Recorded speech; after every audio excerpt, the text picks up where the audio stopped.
Hello यो WhatsApp guys, क्या हाल चाल है। लेजरस एनिमे का थर्ड एपिसोड आ चुका है। हाँ मुझे पता है गाइस, इस बार मैं बहुत ही ज्यादा लेट हो गया हूँ, तो प्लीज मुझे माफ कर देना क्योंकि मैं थोड़ा सा बिजी चल रहा हूँ। तो चलिए फिर बिना देरी के वीडियो को शुरू करते हैं।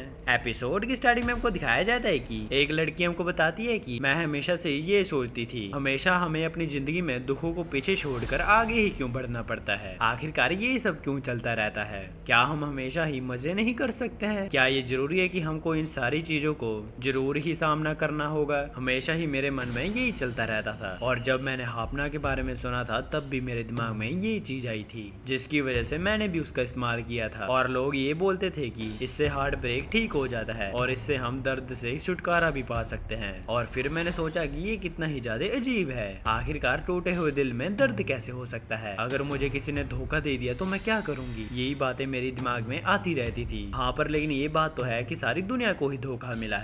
और तभी हमको प्रेजेंट का सीन दिखाया जाता है। एलिना बोलती है कि इतने सारे डॉक्टर स्किनर के फेसेस जैसे बंदे तो सिर्फ एक हैकर ही कर सकता है, पर लेकिन इस दुनिया में सिर्फ 3 ही हैकर हैं जो कि ये काम कर सकते हैं। और पहला है पॉपकॉर्न विजर्ड, और दूसरा है डॉक्टर 909, और तीसरा मैड स्क्रीमर, और लास्ट वाली मैं हूँ। और हम देखते हैं कि ये चीज सुनकर ये सभी शॉक हो जाते हैं। और तभी डॉग बोलता है कि हो सकता है कि डॉक्टर स्क्रीमर और डॉक्टर 909 है वो शायद से इनकी हेल्प कर रहे हैं। और तभी हर्ष बोलते हैं कि इससे तो हमको यही पता चलता है कि उसने अपनी प्लास्टिक सर्जरी नहीं करवाई होगी, क्योंकि अगर करवाई होती तो उसको ये सारी चीजों की तो जरूरत ही नहीं पड़ती। जिसका मतलब ये है कि वो अपना असली चेहरा लेकर ही कहीं ना कहीं घूम रहा है। और अगले सीन में हम देखते हैं कि डक और एक्सल को क्लाउड क्लाउन जाकर जानकारी इकट्ठा करने के लिए भेजा जाता है। और डक बोलता है कि क्लाउड क्लाउन मेरे प्रोफेसर थे और वो डॉक्टर स्किनर की लैब में काम करते थे, इसलिए वो उनको जानते थे। शायद से हो सकता है कि हमको उनके पास से कुछ क्लू मिल सकता है।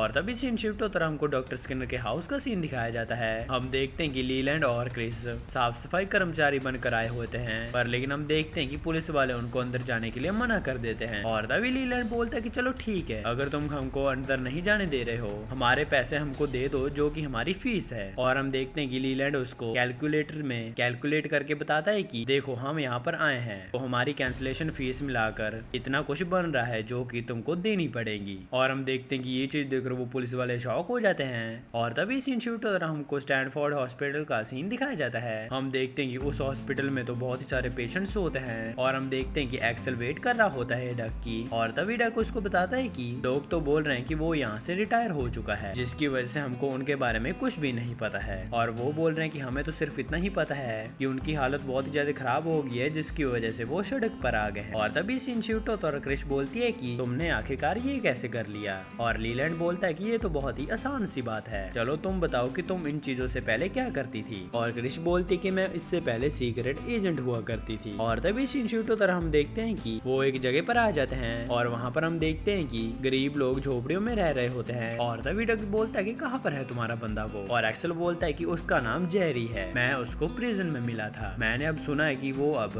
होमलेस कम्युनिटी का लीडर बन चुका है। और हम देखते हैं कि वो उनको ढूंढना शुरू कर देते हैं। और हम देखते हैं कि क्रिस और लीलैंड भी डॉक्टर स्किनर का घर देखना शुरू कर देते हैं। और तभी हम देखते हैं कि डक कुछ बंदों से उस जेरी नाम के बंदे के बारे में पूछने लग जाता है। और तभी सीन शूट होता है, हम देखते हैं कि क्रिस और लीलैंड ने सारी जगह देख ली होती है, जिसकी वजह से उनको कुछ भी नहीं मिलता है। पर लेकिन जैसे ही क्रिस उस सोफे पर बैठती है उसको एक टैबलेट मिलती है। और क्रिस बोलती है कहीं ये तो हापना का क्योर नहीं है। और लीलैंड बोलता है कि नहीं, इतना आसान थोड़ी ना होगा। और क्रिस बोलती कि नहीं, मैं तो मजाक कर रही थी। और हम देखते हैं कि वो उस टैबलेट को अपनी जेब में डाल लेती है। और तभी सीन शूट होता है, हम देखते हैं कि एक्सेल जब दूसरे बंदे से पूछता है वो उसको बताता है कि यहाँ पर जेरी नाम का कोई बंदा नहीं रहता, बल्कि यहाँ पर एक जिल नाम का बंदा रहता है जो कि यहाँ की चीजों को लीड करती है। और हम देखते हैं कि वो तो उसके पीछे खड़ी हुई होती है। और तभी हम देखते हैं कि जेरी ही जिल होती है, जिसकी वजह से वो एक्सेल को गले लगा लेती है। और अगले सीन में हम देखते हैं कि जिल उनसे पूछती है कि तुम यहाँ पर क्या करने के लिए आए हो। और डक बोलता है कि हम यहाँ पर क्लाउड क्लाउन को ढूंढ रहे हैं। और तभी जिल बोलती है कि यहाँ पर बहुत सारे लोग रहते हैं और सभी की कहानी सेम ही होती है कि वो लोग बर्बाद हो गए, उनका पैसा डूब गया,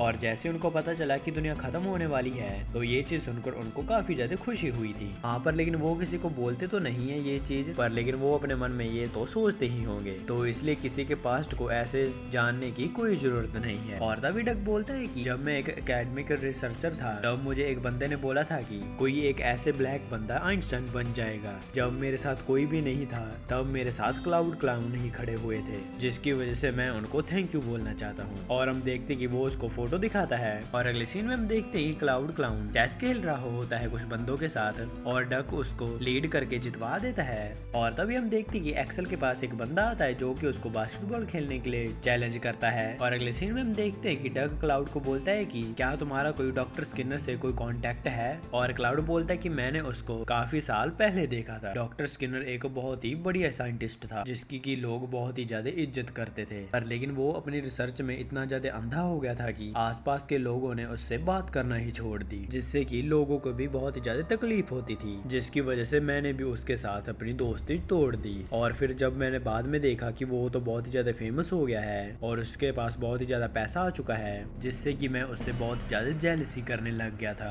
जिसकी वजह से मैंने अपनी रिसर्च में गलत रिजल्ट दिखाए थे और ये बात यूनिवर्सिटी को पता चल गई थी और उन्होंने मुझे यूनिवर्सिटी से निकाल दिया था। हाँ, पर हमारी एक बार बात हुई थी बाकलावा के बारे में, जो कि एक हिडन ईस्ट की पेस्ट्री है और उसने बताया था कि उसकी ग्रैंड मदर वेलेंडा काफी कमाल के बाकलावा बनाती है और उसकी रेसिपी बहुत ही ज्यादा कमाल की है। हाँ, बस मुझे इतना ही याद है कि वो कहीं इस्तांबुल में रहती है, पर लेकिन मुझे तो ये भी नहीं पता कि वो अभी जिंदा भी है या मर गई। और तभी हम देखते कि डक खड़ा हो जाता है और वो बोलता है कि आपने मेरा साथ दिया था, जिसकी वजह से मैं बहुत ही ज्यादा आभारी हूँ आपका। और हम देखते हैं कि वहाँ से डक चला जाता है और इधर हम देखते हैं कि एक्सेल तो उस बंदे से मैच जीत जाता है। और तभी जिल बोलती है कि क्या तुम बहुत पहले से दोस्त हो। और डक बोलता है कि नहीं, हम तो अभी कुछ दिन पहले ही दोस्त बने हैं। और जिल बोलती है कि ऐसे एक्सेल बहुत ही ज्यादा कमाल का बंदा है, वो जहाँ पर जाता है वो अपने दोस्त काफी आसानी से बना लेता है वहाँ पर, लेकिन जब तक तुम्हें उसके बारे में पता चलता है वो वहाँ से गायब हो जाता है। और हम देखते हैं कि एक्सेल और डक वहाँ से चले जाते हैं और हम देखते हैं कि वो डॉक्टर स्किनर की ग्रैंड माँ को ढूंढने लग जाते हैं, पर लेकिन हम देखते हैं कि उनको तो वहाँ पर कुछ भी नहीं मिल रहा होता है। और तभी उसको वहाँ पर एक जगह ऐसी दिखाई देती है जहाँ पर क्राइम रेट बहुत ही ज्यादा हाई होता है और उनके सर्वेलेंस कैमरा भी ऑफ रहते हैं। और डक बोलता है कि फिर तो ये डॉक्टर स्किनर के छुपने के लिए बहुत ही बढ़िया जगह है। हाँ, पर लेकिन ये एक ट्रैप भी हो सकता है। और एक्सेल बोलता है कि पर लेकिन हमारे पास जाने के अलावा और कोई चारा भी नहीं है, पर लेकिन हमको जाने में वहाँ पर बहुत ही ज्यादा देर हो जाएगी। और एलेना बोलती है कि तुम लोग हाइपर क्यूब का यूज करो जिससे कि तुम 6 घंटों में ही वहाँ पर पहुंच जाओगे। और हम देखते हैं कि एक्सेल और लीलैंड को इस्तांबुल में भेजा जाता है। हम देखते हैं कि लीलैंड ने अपने कपड़े चेंज कर लिए होते हैं और हम देखते हैं कि उनको कुछ बंदे देख रहे होते हैं। और हम देखते हैं कि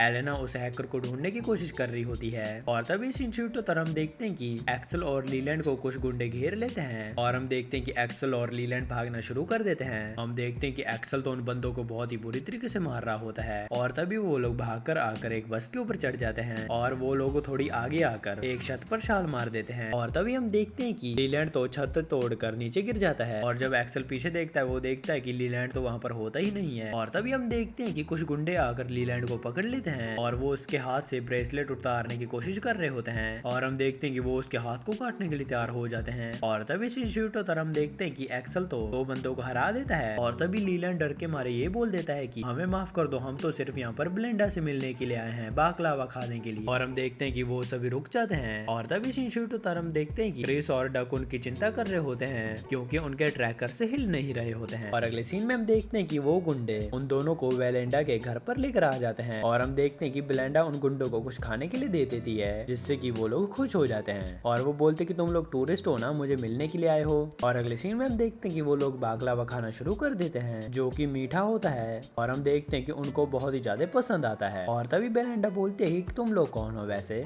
और एक्सेल बोलता है कि हम लोग सीक्रेट एजेंट हैं। और बेलेंडा पूछती है कि क्या तुम्हारे पास जान से मारने का लाइसेंस है, और एक्सेल बोलता है कि हाँ हमारे पास है। और तभी एक्सेल उससे डॉक्टर स्किनर के बारे में पूछता है और बेलेंडा बताती है कि मुझे उससे मिले हुए 3 साल हो गए हैं, वो बचपन से ही बहुत ही ज्यादा अच्छा था पर लेकिन उसके माँ बाप नहीं थे जिसकी वजह से मैंने ही उसकी देखभाल की थी। मुझे पता है कि दुनिया में अभी क्या चल रहा है पर लेकिन वो अभी भी मेरे लिए एक प्यारा बच्चा ही है। और तभी एक्सेल एक फ्लावर को देखता है और बेलेंडा उसको बताते हैं कि ये भी मुझे उसने ही दिया है। और तभी एक्सेल बोलता है कि तुम्हारी लास्ट टाइम उससे कब बात हुई थी, और बेलेंडा उसको बताती है कि उसने मुझे एक वॉइस नोट भेजा था। और तभी बेलेंडा उसको एक वीडियो दिखाती है और उस वीडियो में डॉक्टर स्किनर बोलता है कि मैं क्रिसमस में आना चाहता था और तुम्हारे बाकलावा खाना चाहता था, पर लेकिन तुम चिंता मत करो, जब मैं फ्री हो जाऊंगा मैं तुमसे मिलने के लिए जरूर आऊंगा। और तभी एक्सेल बोलता है कि इसका मतलब ये है कि डॉक्टर स्किनर अभी भी इसकी चिंता करता होगा। हो सकता है कि वो ब्लेंडा के ऊपर नजर भी रखता हो और शायद से वो अभी हमको देख भी रहा हो। और हम देखते हैं कि वो इधर उधर देखने लग जाता है और हम देखते हैं कि उसको एक कैमरा मिल जाता है और वो उस कैमरे में देखकर बोलता है कि ए डॉक्टर स्किनर, मैं तुम्हारे पास बहुत ही जल्दी पहुंचूंगा और तुमको गिरफ्तार कर लूंगा। और दूसरी तरफ हम देखते हैं कि एक्सेल को वो बंदा देख लेता है और तभी सीन शुरू तरफ हम देखते हैं कि एलेना को भी सिग्नल्स मिल जाते हैं और एलेना बोलती है कि वो हमारे जाल में फंस गया है। डॉक्टर 909 का मुझे हिडन वॉलेट मिल चुका है और हम देखते हैं कि उनके पास सिर्फ 26 दिन बचे हुए होते हैं। और इसी के साथ हमारा ये एपिसोड खत्म हो जाता है। गाइस मुझे कमेंट करके बताइए कि आपको ये वीडियो कैसी लगी। अगर वीडियो नहीं भी पसंद है तो कमेंट्स में फीडबैक दे जाना ताकि मैं उसको फ्यूचर में इंप्रूव कर सकूं। वीडियो पसंद है तो वीडियो को लाइक और चैनल को सब्सक्राइब करके जरूर जाना। मैं जा रहा हूँ, आप भी अपना जरूर ध्यान रखना। मैं मिलता हूँ आपको नेक्स्ट वीडियो में। Thanks for watching.